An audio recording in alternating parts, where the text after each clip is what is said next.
sogno perché grande Dio me accordas.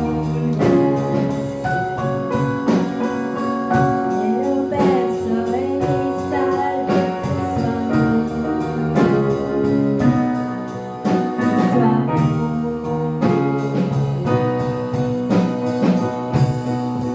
chi lui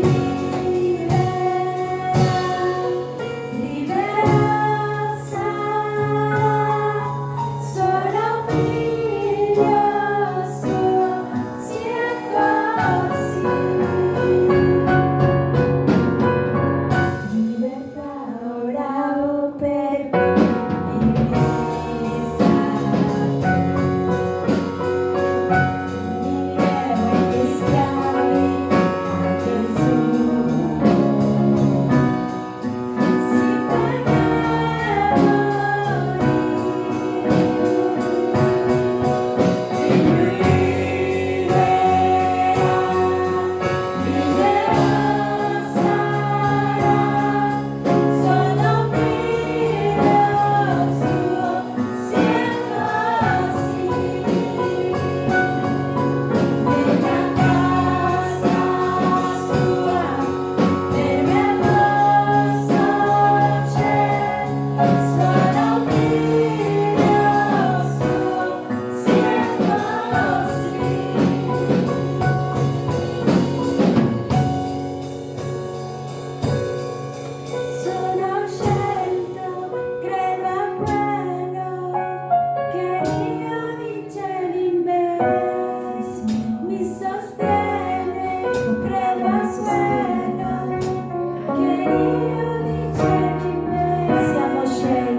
Tu palabra, vida abundante, tu palabra nunca fallará. Cielo y tierra pasará, mas tu palabra permanecerá.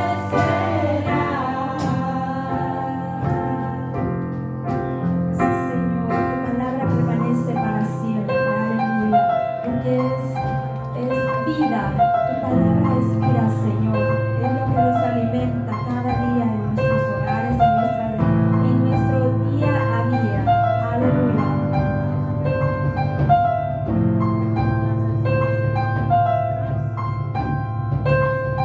Las hojas secarán y las flores caerán, mas la palabra de Dios es para siempre. Las hojas secarán y las flores caerán, mas la palabra de Dios es para siempre. Tu palabra, vida abundante, tu palabra nunca fallará. Cielo y tierra pasará, mas tu palabra permanecerá. Tu palabra, vida abundante, tu palabra nunca fallará. Cielo y tierra pasará, mas tu palabra permanecerá.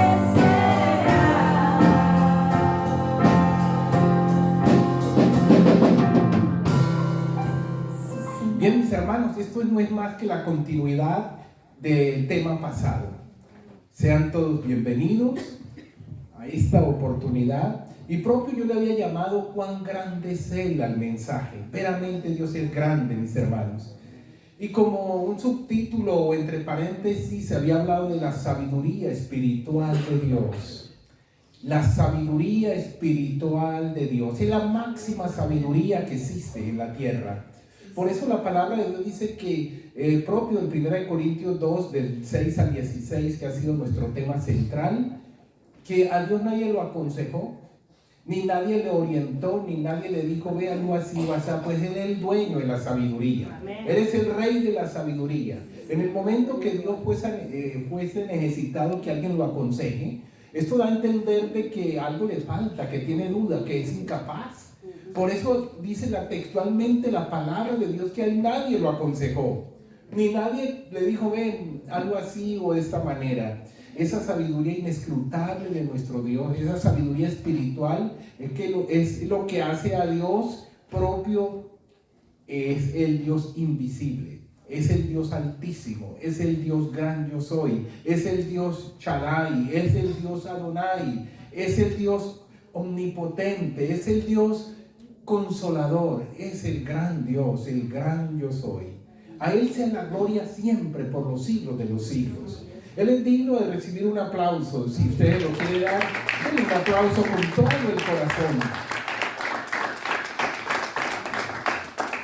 Estas cosas reclaman el valor genuino, el valor profundo cuando nosotros lo vemos con los ojos espirituales.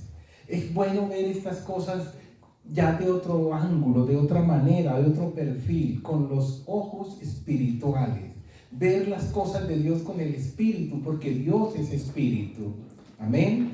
Y decía la palabra de Dios y lo evidenciábamos que como Dios es espíritu, hay que entenderlo, mirarlo y comprenderlo con el espíritu. Por eso Dios metió un espíritu en el hombre. Y en la antigüedad, antes de que el hombre pecara y muriera, Dios se comunicaba con el hombre, era con el espíritu. Amén. Y era de espíritu a espíritu. Lamentablemente el hombre murió, pecó, y entonces por esa causa de la muerte, ya el hombre empezó a escuchar y a comunicarse con Dios desde afuera, desde el exterior, pero antes era en el interior del hombre que Dios se comunicaba.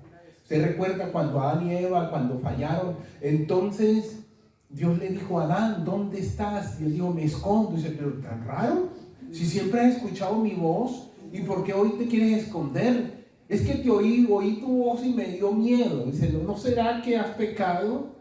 ¿Por qué Adán dice oí tu voz si siempre la había oído? Iglesia, simplemente porque era la primera vez que la oía la voz de Dios desde el exterior. Ya no la escuchaba desde el espíritu, desde lo interior del hombre. Pero Cristo vino a resolver el asunto. Y entonces volvió a conectarnos para que tú y yo volvamos a escuchar a Dios y a relacionarnos de espíritu a espíritu. Amén. Qué sencillo es Dios, qué tan inescrutables son sus obras, qué tan inteligente es Dios, mis hermanos, que mandó a Cristo para que nos volviera a conectar en el espíritu. Amén. Por eso es que la Biblia dice que a Dios ningún ojo lo ha visto. Y yo corregí esto en el mensaje pasado, estoy resumiendo. ¿Por qué? Porque sí lo han visto, pero con los ojos espirituales, porque Dios es espíritu, y lo que es espíritu debe acoplarse, verse con el espíritu, porque lo que he nacido de la carne, carne es, pero lo que he nacido del espíritu, espíritu es. Juan 3:6. Esto es, mis hermanos, el resumen de todas las cosas que hemos visto por asunto de tiempo en el mensaje pasado. Podemos sí ubicarnos claramente que Dios es sabio, entendido en todas las ciencias, en todos los conocimientos, porque Él hizo el conocimiento. Mis hermanos, importante es entender que la sabiduría que Dios tiene, esa sabiduría especial, porque lo sabemos, viene del Espíritu, porque es el Espíritu Santo de Dios que sabe todas las cosas, hasta lo interior del hombre. Por lo tanto, usted y yo, que tenemos un Espíritu y que ya sabemos que esto es verdad, debemos de darle la justa dimensión, la justa importancia a las cosas espirituales. ¿Qué tanto está, en qué nivel está tu espíritu? Le hemos dado y le estamos dando el nivel espiritual a nuestro Dios Espíritu. ¿Cómo está nuestro hombre espíritu? Esto que estamos seminando en la base, la plataforma de crecimiento, de partida al mundo espiritual, mis hermanos. Gracias, Señor, por esta tu espiritualidad. ¿Sí? Dice la palabra de Dios que un día Jesús en Dios, o Dios en Jesús, mejor, estaba en la tierra y venía de por allá de Galilea a Jerusalén, se encontró con una mujer en Samaria y esta mujer samaritana dijo: Padre, o Jesús le dice: ahora te aprovecho, veo que tú eres sabio en todas las cosas, dime, ¿debemos adorar allá en Gabaón o debemos adorar acá en Jerusalén? Jesús le dijo: mujer, ha llegado la hora, oiga bien, ha llegado la hora, y la hora es donde los verdaderos adoradores adorarán al Padre en espíritu y en verdad. Amén. Amén. Amén. Amén. A la verdad, dice Jesús, mi Padre está buscando esos adoradores que lo adoren. Es lo único que Dios está buscando aquí en la tierra en los hombres. Adoradores que lo adoren en espíritu y en verdad. Es decir, hay dos tipos de adoradores: aquellos que no adoran en espíritu y en verdad, y aquellos que sí adoran en espíritu y en verdad. Yo estoy seguro que usted, o aquí están todos, somos de aquellos adoradores que adoramos al Padre en espíritu y en verdad. Amén. Si no, es la oportunidad de serlo. Y si ya lo es cuestión de perfeccionarnos. Si usted y yo estamos adorando al Padre en espíritu y en verdad y lo estamos haciendo bien, debemos de dar un paso para hacerlo mejor. Y si aquel que está pensando que él lo está haciendo mejor, debe dar un paso más para hacerlo excelente. Y si usted ya es de los que dice: no, yo lo estoy haciendo excelente, sepa que no ha llegado al final. Debe dar un paso más para hacerlo glorioso. Para que todo lo que usted haga o deje de hacer de gloria a Dios, porque Él es el glorioso, mis hermanos. Qué bueno que todo lo que el hermano, que la iglesia hiciera, fuera glorioso. Para ello es necesario hacerlo en el espíritu, mis hermanos, porque Dios es espíritu. Amén. Amén. Jesús le dijo a esta mujer: mujer, ha llegado la hora y ahora es. Ubiquémonos en el tiempo, hace 2000 años, el Padre está buscando adoradores que lo adoren en el espíritu. Y nosotros no le hemos dado importancia al espíritu, cuando la palabra de Dios dice que Dios es espíritu. Ahí mismo en el texto, en el libro de Juan. Y por eso Dios quiere que esos adoradores lo adoren en espíritu, porque Él fluye a nivel espiritual. Amén. Amén. Amén. El espíritu no fluye al nivel de la carne, no fluye al nivel del alma, no. La afecta sí, pero no fluye, no hay comunión. Jesús lo dijo claramente, Juan 3:6, lo que ha nacido de la carne, carne es, y lo que ha nacido del espíritu, espíritu es. El apóstol Pablo lo explica de otra manera diverso en el libro de los Corintios, en 1 Corintios 2 dice, es que lo espiritual hay que acoplarlo, va unido a lo espiritual, y lo carnal, lo natural a lo natural. De otra manera lo dice, lo natural, lo carnal no hereda el cielo, no hereda lo espiritual. Son dos cosas diferentes, mis hermanos.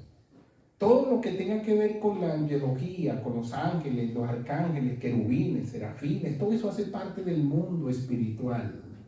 Lo que indica carne, hombre, humano, esto, paredes, cosas material, eso tiene que ver con el mundo natural.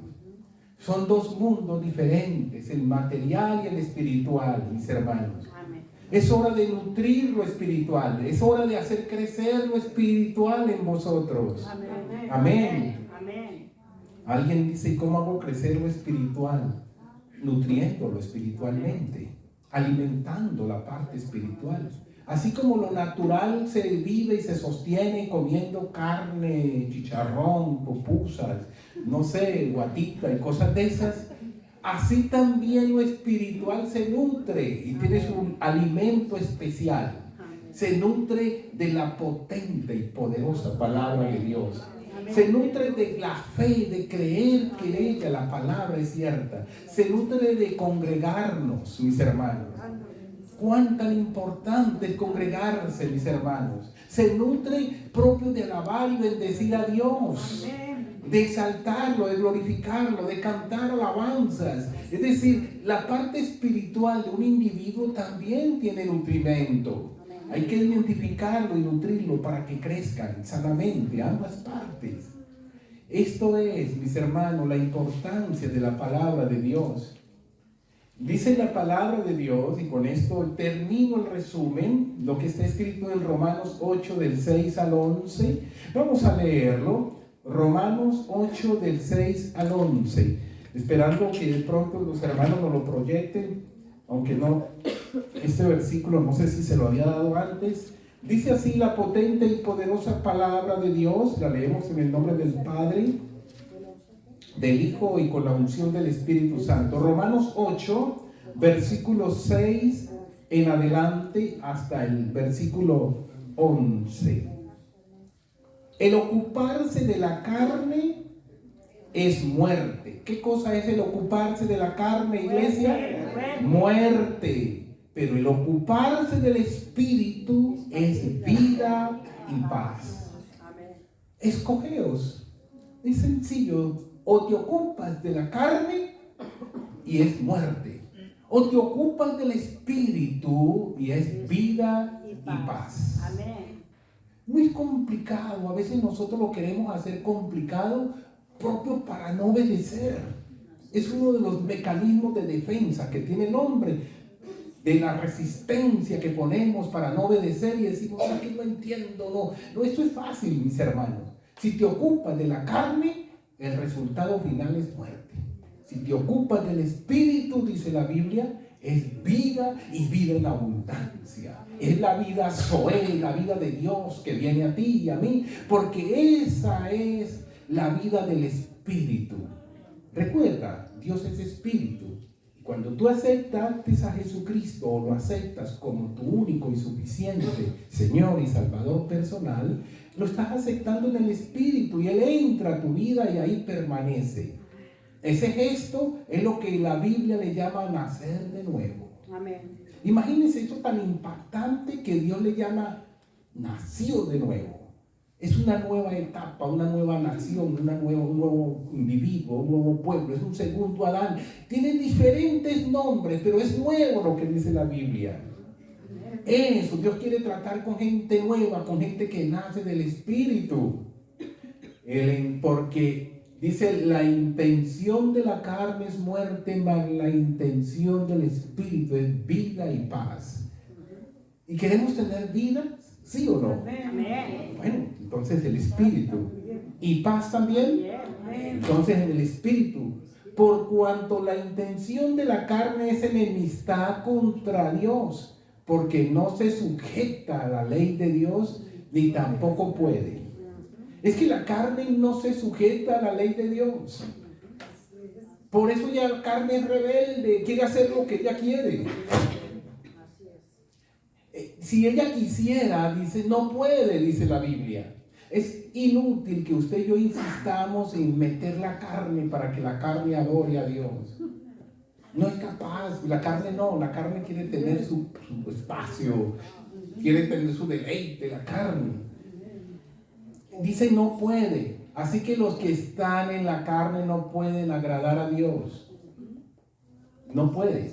Aunque usted quisiera, no puede agradar a Dios. Ahora entonces me paso al espíritu.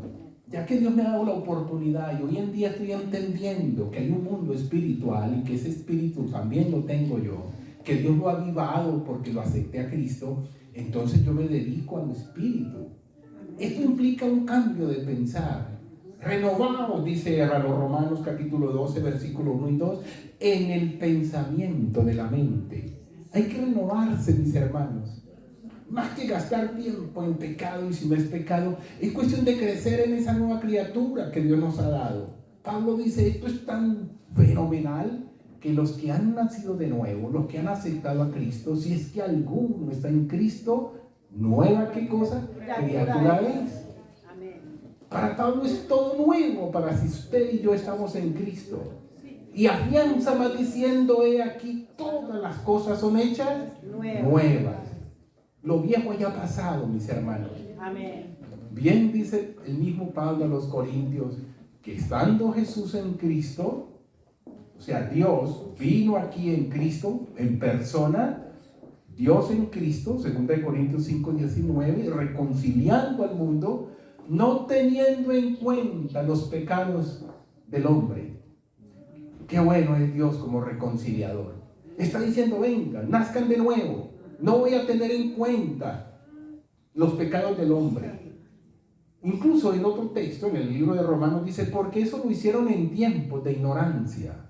Que traducido al tema que estamos hablando nosotros, diríamos, lo hicimos, me meto yo, en tiempos, dice, de falta de entendimiento, en tiempos de falta de revelación de lo espiritual. Como nos faltaba revelación, se cometió tanto pecado, iglesia. Jesús, Hijo, en la cruz, dijo así, y permítame parafrasear la situación. Padre, te recuerdo, no le tengas en cuenta los pecados a esta iglesia, la gran misión, no le tengas en cuenta los pecados a esta gente, porque no había revelación. Perdónalos, no habían entendido, dice, lo que hacen. ¿Ha escuchado esto? Eso lo dijo Jesús, Hijo, recordándole al Padre ahí en la cruz, diciéndole, Padre, te recuerdo, no tener en cuenta este pecado. Ellos no saben lo que hacen. ¿Por qué? Porque no tenían la revelación del mundo espiritual. Si ellos hubieran tenido la revelación del mundo espiritual, hubiera sucedido lo que está escrito en Corintios. Ellos mataron al Dios de la vida, dice, al creador de la vida, dice, porque le faltó entendimiento, porque le faltó revelación. No conocían estas cosas, lo dice Pablo claramente. Si hubieran tenido revelación. Pero una cosa sí digo, iglesia, a ustedes, esto es válido porque es la palabra de Dios. Amén. Pero hay que interpretarlo exactamente como está escrito. A ellos, en ese tiempo, les faltó revelación. Hoy tú y yo no nos podemos excusar en eso, porque hoy sí tenemos la revelación. Hoy hemos entendido el valor de lo espiritual. Ellos no sabían lo que hacían y por eso condenaron y crucificaron al Dios de la vida. Pero tú y yo lo sabemos. No podemos escondernos en esa excusa y en ese principio que hubo en aquel tiempo, porque en ese tiempo ellos no sabían. Pero hoy sí sabemos, mis hermanos. Somos conscientes a tal punto que hemos aceptado a Cristo como nuestro Señor y Salvador personal. ¿Hay alguien aquí que no ha hecho la oración de fe aceptando a Cristo como su Señor y Salvador personal? Si hay alguien que no ha hecho esa oración de fe, alce su mano. Me gustaría verlo y hacer esa oración ahora junto con usted. Ninguno, todos hemos hecho la oración de fe en algún momento. Mire, para uno nacer de nuevo hay que hacer una oración, simplemente confesar con su boca y creer en el corazón. Y entonces se nace de nuevo. Porque si no nacemos de nuevo, no podemos ver, dice la Biblia, el reino de Dios. Y no solamente no lo podemos ver, sino que tampoco podemos entrar. Y no solamente no podemos entrar ni ver, sino que tampoco podemos vivir, crecer en el reino. ¿Hay alguien todavía que no haya hecho la oración de fe? La hacemos, es gratis, yo lo acompaño, es un minuto. ¿Hay alguien? Alce su mano. Doy gloria a Dios, porque todos hemos hecho en algún momento la oración de fe. Es decir, hemos nacido de nuevo. Es decir, hemos nacido en el Espíritu. Qué bueno, mis hermanos. Sigue diciendo entonces la palabra de Dios: mas vosotros estáis en la carne, mas vosotros no estáis en la carne, porque has nacido de nuevo, sino en el Espíritu. Si es que el Espíritu de Dios mora en vosotros, y si alguno no tiene el Espíritu de Cristo, el tal no es de él. Es decir, veo que todos ustedes y yo tenemos el Espíritu de Cristo y somos de Cristo. Amén. Entonces podemos comunicarnos en el Espíritu. Podemos hablar en el Espíritu. Ahora necesitamos desarrollarnos en el Espíritu, mis hermanos. Aleluya, bendito sea nuestro Dios. Dice: empero, si Cristo está en vosotros, el cuerpo a la verdad está muerto, a causa propio del pecado, mas el Espíritu vive a causa de la justicia. Amén. Cristo el justo nos hizo justos y nos hizo aptos para vivir, mis hermanos, en el Espíritu. No es que usted y yo estamos viviendo y podemos vivir en el Espíritu como algo que hemos conseguido por sí mismo, con mi propia fuerza, con mi propia sabiduría. No. Segunda de Corintios 3:5 dice: esto es un don de Dios para que nadie se gloríe. No es que nosotros lo hemos conseguido porque nos esforzamos mucho, porque leímos o porque creemos ser muy buenos, hicimos buenas obras. No, dice, esto Cristo nos hizo. Si nos hizo a alguien es porque nosotros no lo pudimos hacer a sí mismos. Ministros competentes de un nuevo pacto, dice la Biblia. O sea, del pacto, y sigue diciendo el versículo: no de la ley, porque la ley mata o uccide, sino de la gracia, mis hermanos. Porque el Espíritu vivifica. Somos ministros competentes del Espíritu. Dígale al que está al lado: uy, yo soy un ministro competente del Espíritu. Dígale, usted es un ministro competente del Espíritu. Ahora yo quisiera enseñar, mis hermanos, Dios quiere que yo le ponga en su corazón esta idea, que usted valore la sabiduría espiritual de Dios, observando el mecanismo con que Dios logró estas cosas. Si tú y yo entendemos la razón, el mecanismo que Dios, la dinámica que Dios aplicó para estas cosas, vamos a darle el justo valor a este hecho de cuán grande Dios, que ha hecho que usted y yo, nuestro espíritu que estaba muerto, hoy esté vivificado. Entonces, si nosotros valoramos esto, seguramente vamos a cambiar nuestra manera de vivir, nuestra manera de pensar, nuestra manera de actuar, dándole valor a lo espiritual y dándole valor a lo natural. Vamos a entender, mis hermanos, el gran valor que Dios pagó por ello, y esto nos va a llevar a entender la importancia de lo mismo. Y vamos a entender sobre todo algo que usted y yo quizás no hemos valorado, y es que para poder darle el peso a esta situación, no se puede analizar con la mente y el conocimiento humano. No sirve, mis hermanos. Bíblicamente lo expresa de diferentes maneras. Solo se puede entender y darle el valor justo y el peso si lo analizamos y lo vivimos con la sabiduría espiritual. Amén. Amén. Porque Santiago lo dice, la sabiduría del hombre es terrenal, animal y diabólica. Amén. Santiago capítulo 3. Mas la sabiduría de Dios es la que viene de lo alto, es pura, sublime, y empieza a explicar. Es esa la sabiduría espiritual que Dios quiere que usemos, mis hermanos. No la sabiduría terrenal, humana, diabólica, animal. Esa no. Para ello, mis hermanos, Dios dejó un mecanismo. Y el mecanismo fue a través de Cristo. Yo salto aquí. Filipenses 2, del 6 al 11 lo expresa. Vamos a leerlo en Filipenses 2, versículos 6 al 11. Si el hermano nos lo proyecta, le agradezco. Y lo vamos a leer. ¿Cómo es que Dios dejó este mecanismo? Filipenses capítulo 2, versículos 6 al 11. Él, y habla de Cristo, siendo en forma de Dios, no estimó el ser igual a Dios como cosa que aferrarse, sino que se despojó a sí mismo. Tomó la forma de siervo y se hizo semejante a los hombres. Mas aún hallándose en la condición de hombre, se humilló a sí mismo, haciéndose obediente hasta la muerte y muerte de cruz. Por eso Dios también lo exaltó sobre todas las cosas y le dio un nombre que es sobre todo nombre, para que en el nombre de Jesús se doble toda rodilla de los que están en los cielos, en la tierra y debajo de la tierra, y toda lengua confiese que Jesucristo es el Señor, para gloria de Dios Padre. Amén y amén. Bien, mis hermanos, este es el centro del mensaje de hoy.